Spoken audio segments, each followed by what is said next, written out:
थांनाय बावैसो सिगां फोसावनाय CBSनि 10 थाखोनि आनजादाव सेथि मासि लानानै उथ्रिसारदों बिजिर बर'आ। बिजिर बर'आ गासै 89 जौखोन्दो मोननानै नखरजों लोगोसे ओनसोलखौ गोग्गानाय आरो रंजाखांहोदों। अदालगुरि जिल्लानि भेरगाव हालामनि गालासुबा गामिनि दिपेन बर' आरो माखुनि बर'नि गिबि फिसाज्ला बिजिर बर'आ। फरायसानि गोजौ मासि लानानै उथ्रिसारनायखौ दायो नखरनि बिमा बिफाया जोबोरै गोजोननाय आरो रंजाखांदों। दिनै बिजिर बर'नि आनजादाव उथ्रिसारनायखौ लानानै भेरगाव ब्लक कमिटिनि इउपिपिएल नेहाथारि दिपेन बर'जों लोगोसे भेरगाव दखरा एबसु आरो गोबां मेलेमजिबि बिथांमोना बरायनानै इयुननि थाखाय बोर सारस्रियो। फारसेथिं आनजादखौ माबादि फरायनानै उथ्रिसारनो हादों बेनि सायाव बिजिर बर'आ खौरांगिरिनि गेजेरजों मा फोरमायदों फै आबुं बाथ्राखौ मिथिना लानि।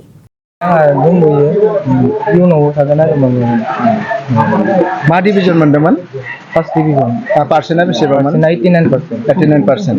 ओमफ्राय बेनि मादाव गासैयावबो लेटार दङ नङा होमबा? गासैबो लेटार दङ। ओमफ्राय जि माने साबजेक्ट बे साबजेक्ट मादावहाय बबे मोनसे साबजेक्टआव बांसिन नाम्बार मोनदोंमोन? ससियेल साइन्सआव मोनदों। ससियेल साइन्सआव। ओमफ्राय बबे मोनसे साबजेक्टखौ नोङो बांसिनखे फरायदोंमोन? बांसिनखे साइन्सखौनो फरायनाय जादोंमोन। नों फरायनाय समाव बेसेबां घन्टा फरायदोंमोन?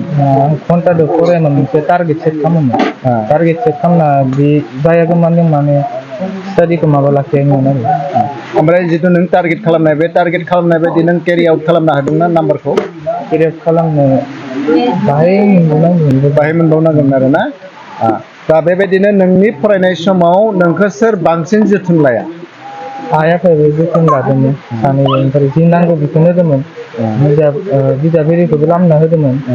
गामियाव आइ आफानि जोथोन दंमोन। फरायसालिनि मुङा मामोन? महर्षि बिद्या मन्दिर। महर्षि बिद्या मन्दिर। बबेयाव बियो? टंलायाव दं। साबेसेनि मादावहाय नों बेसे पजिसन मोनखो नोंसोरनि फरायसालिनि गेजेरावहाय? आं सेकेन्ड पजिसनाव दङ आरो ना। ओमफ्राय बेबायदिनो फैबाय थानाय गथ'फोरखौ नों जिहेथु उथ्रिनानै नों जिहेतु देरहासार जाबाय, फैबाय थानाय जिथु गथ'फोर दं नोंनि उनाव बिसोरखौ फरायनो थाखाय मा थुलुंगा हरगोन नोङो? बिसोरो थुलुंगा जानोबा हार्डवर्क खालामनांगोन फार्स्टआवनो। ओमफ्राय कनसिस्टेन्सि लाखिनांगोन। कनसिस्टेन्सि लाखिनानै घन्टादो दा फराय माने घन्टादो फरायना लाब गैया। जि माने टारगेट सेट खालामनांगोन माने टाइम टेबोल फल'आ जाया। आरो हार्डवर्कखौथ' नांगोननो, कनसिस्टेन्सिबो थानांगोन। हराव बेसेबां सम फरायदोंमोन? हराव माब्लाबा 2टा जायो माब्लाबा 1टा बेबायदिनो। आइ आफाया फरायनाय समाव नोंखौ नेदोंमोन ना? नेदोंमोन। सोर बांसिन अननानै फरायहोदोंमोन नोंखौ आइ आफानि मादाव? सानैबो होनदोंमोन। सानैबो आरो ना। आइ आफानि जिथु अननाय बे अननायखौ नों अरायसम लानानै नों फरायबाय थादोंमोन। नेक्स्ट फैबाय थानाय समावहाय फरायनायावहाय आइ आफानि मदद नांखागोन। मा बुंगोन बे समाव? नांगोन हेफाजाबखौथ'। माने आइ आफानि हेफाजाब गैयाबाथ' इयुनाव माबानो हाया आरो थि लामाथिंबो थांनो हाया। ओंखायनो आइ आफानि हेफाजाब नांगौ जायो आरो। जिहेतु उथ्रिसारबाय, दिनै नुबाय नोंथांनि न'आव फैनानै नोंथांनि बाबानि लोगोफोर फैदों, नोंथांखौ दिनै आशीर्बाद होदों, बेसे गोजोननाय दं?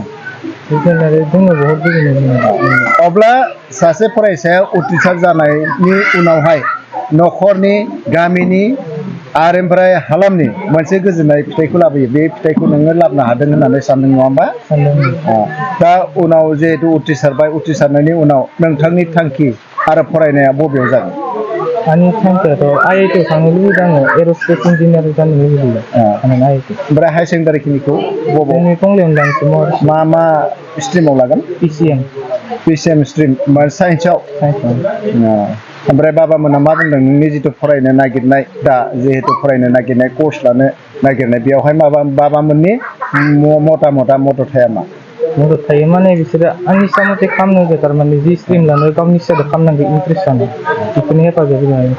जिहेतु नोंथाङा दिनै नैबे देवनाखौ बारजेनबाय, बारजेननाय उनावहाय नों फिथाइ मोजां लाना फैबाय, खिन्थु नुनो मोनदों दानि जुगावहाय फरायसाफोरा बायदिसिना माने खालामथावै खामानिखौ मावनायखौ नुदों। जेरैहाय जौ लोंनाय, जुवा गेलेनाय, ड्राग्स जानाय, बेफोरबायदि मुखुब जानानै थानायखौ नुदों। बेबायदि फरायसाफोरनि थाखाय मा होननानै नों बुंहरगोन दा?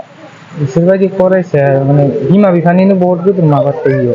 माने बिमा बिफानि सापर्ट गैयै जायो। बारे माने बिमा बिफानि सापर्ट गैयैनो बेबायदि जालाङो गथ'फोरा माने खायसे गथ'फोरनाबो स्कुलाव नुनो मोनो जि दुस्थु गथ' थासोयो जाय माने मोजां गथ'फोरखौबो हामा खालामनो माबायो आरो जानाय माबा जानायफोराव दा जियाते गाव जुदि मोजां थायो होमबाने रावबो खालामनो हाया आरो बिमा बिफानि सापर्ट मोनबा मोनदों अब्लाबो बाहाय नांबावगौमोन आरो नम्बरखौ एसे नांगौ बायदि मोनसे बेखिनिखौनो आं दा गोजोननाय मोनबाय आरो ओमफ्राय बिथांनि जिहेतु फरायनाय उनाव जितु फरायनो बिथाङा थांखि लादों बे थांखि बायदियै नोंथांमोना हगारगोन ना हगारगोन आरो बिथांनि इयुननि मोजांनि थाखाय जिहेतु दानि जुगा बिराद क्रिटिकेल लोगोफोर बा गावनि सायाव गोबां सोनारो आरो लोगोफोरनि सायावबो सोनारनो नागिरो बेबायदियाव मा बुंगोन बेबायदियाव आं मा होनना बुङो बाबाखौ उन्दैनिफ्रायनो बेबायदि लोगोफोरजों बारा गामियाव ओंखारनो होआमोन ओमफ्राय बेबायदि बहुत गाइड होनाय जायोमोन आरो बिनि थाखायनो लोगो जानो मोनदिया बेनिफ्राय बिनि दा लोगोफोरा मेट्रिक आनजाद होनो गोनांफोराबो स्कुलफोरखौ 9, 8निफ्रायनो गारजोब्बाय बिनि थाखायनो बाबाखौ आं ओंखारनो हायामोन आरो लामाफोरावबो गामिफोराव ओंखारनो लोगो जानो बिनि थाखाय बेखिनि फिथाइखौ मोनबाय आरो बिमा जानानै फिसा खांबाय सेथि फिसा हिसाबै नोंथांनि बे बिजिरआ दिनै देरहाबाय बिमानि मर्यादाखौ लाखिनायाव बिथांनि जिथु देरहानाय बे देरहानायाव रायजोफोरनि आरो उननि जिथु फरायफुनाय गथ'फोर बिथांमोननिफ्राय मा साजेसन थागोन मा बिथोन थागोन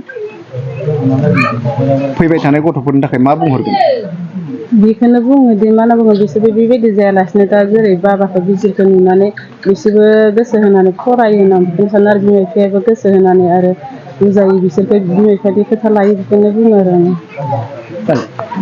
समावहाय सेथि थाखो मोजां नाम्बार मोननानै उथ्रिसार जादों मा बुंगोन बे समाव फिसालानि खस्थ' खालामदोंमोन जथेस्थ' खस्थ' खालामदोंमोन आरो जों सानदोंमोन मोजां फिथाइ लाबोथों बेनि थाखाय बिथाङा जि लुबैदों बे हिसाबै जों बिथाङा लुबैनाय हिसाबै जों होबाय थादों आरो बिथाङा गावनि माने खोब गोसो गुदुङै फरायबाय थादोंमोन आरो जोंखौ माखासे माने कमेन्टबो दङ बे फरायनाय समाव डिस्टार्ब खालामनाङा बिदि दावराव दावसिखौ सुखुवामोन साखाथियाव जुदि माबाफोर दावराव दावसि खालामब्ला गाव एसे माने धैर्य हमनानै जिरायनांगौ बुङो दावराव जोबब्ला आरो फरायफिनो बिदिजों मोनसे बिराद आसाबादिमोन जाहाथे बिथाङा मोजां मार्क लानानै पास खालामनो हायो जों लुबैनाय मथेनो मोनदों दा ओंखायनो फैबाय थानाय समफ्रावबो जों बुंदों बेखौ फैबाय थानाय समफ्रावबो जेनेबा नोङो मा हिसाबै बेखौनो फराय जों अल सापर्ट होगोन जाहाथे नोंनि गोसोबायदि जों जायोब्लासो जों माने बेखौ फरायहोनो हागोन जों आरो बिनि गोसो मथे जुदि जों फरायहोनो हायाबा बेयो मोनसे फरायगोन जों मोनसे सिन्था खालामनानैबो जानाय नङा जों गथ'नि सिन्थाखौ जों नायनांगोन बे हिसाबै जोङो बिथांनि पजिटिभ हिसाबै जोङो जेनेबा जोङो जिमान हायो जोङो माने मदद होगोनखौ जोङो माने थांखि लादों आरो 2023-24 सोलोंथाइ बोसोरनि थाखाय क'क्राझारनि दतमायाव थानाय सेन्ट फ्रान्सिस जेभियार एचएस स्कुला नोंथांमोननो लानानै फैदों गोदान मुं थिसननाय दतमानि बोरसिजरा गामियाव थानाय सेन्ट फ्रान्सिस जेभियार एचएस स्कुलाव दायो आर्ट्स स्ट्रिमाव 11 थाखोनि थाखाय गोदान मुं थिसननाया सोलिगासिनो बोसोरै फरायसाफोरा मोजां जौखोन्दो लानानै उथ्रिसारनो हानाय बायदिनो बे फरायसालियाव नोंथाङाबो गुनगोनां सोलोंथाइखौ लानो हागोन लोगोसेयैनो बे फरायसालियाव सोलोंथाइनि मोजां थासारिखौ बिथा खालामनानै हौवासा आरो हिन्जावसानि थाखाय आलादा हस्टेलनि खाबुबो दं गोसो गोनां बिजाथि एबा फरायसाफोरा आर्ट्स स्ट्रिमाव 11 थाखोनि थाखाय मुंखौ सेन्ट फ्रान्सिस जेभियार एचएस स्कुलाव थिसननो हागोन मुं थिसननायनि बागै आबुं बाथ्राखौ मिन्थिनोब्ला नैबे मबाइल नम्बर 7637819350 एबा 6900559217 आव थोंजों सुलाद लानो हागोन थामहिनबा सेन्ट फ्रान्सिस जेभियार एचएस स्कुलाव थांनानैबो नोंथाङा सुलाद लाहैनो हागोन